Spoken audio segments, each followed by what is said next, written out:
ہمارے one plus news کے district bureau chief Rana Binyamin کی رپورٹ کے مطابق خانپور پولیس کا ہے فرض مدد آپ کی۔ تھانہ سٹی پولیس نے کارکردگی اور انسانی ہمدردی کا مظاہرہ کرتے ہوئے 2 سال سے بچھڑی بیٹی کو باپ سے ملا دیا۔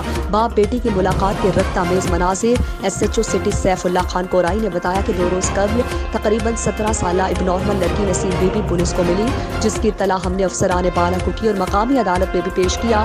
کورٹ کی طرف سے اور ہمارے ضلعی کپتان ڈی پی او اسد سرفراز کی جانب سے ہمیں حکم ملا کہ اس بچی کے والدین کو ہر صورت میں تلاش کر کے بچی کو ورثہ تک پہنچایا جائے، جس پر ایک ٹیم تشکیل دی گئی اور لڑکی کے والدین کو شجاع آباد، احمد پور سمیت مختلف علاقوں میں تلاش کیا گیا۔ لڑکی کیونکہ اب نارمل تھی، اس لیے ورثہ کی تلاش کے لیے کوئی واضح ایڈریس نہ پتہ چل رہا تھا۔ تاہم 2 روز کی شب و روز کی محنت کے بعد تحصیل اور ضلع مظفر گڑھ سے لڑکی کے والد مشتاق احمد کو تلاش کر لیا گیا اور آج لڑکی ورثہ کے حوالے کر دی گئی ہے۔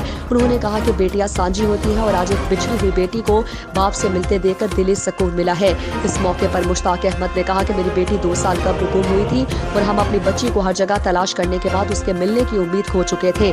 مشتاق احمد نے روتے ہوئے کہا کہ میں عمر ڈی پی او رحیم یار خان، اسد سرفراز اور S H O city Khanpur Saifullah Khan Korai کے لیے دعا گو رہوں گا، جنہوں نے مجھے میری بیٹی سے ملا دیا۔ اللہ پاک ان افسران کے بچوں کی خیر فرمائے۔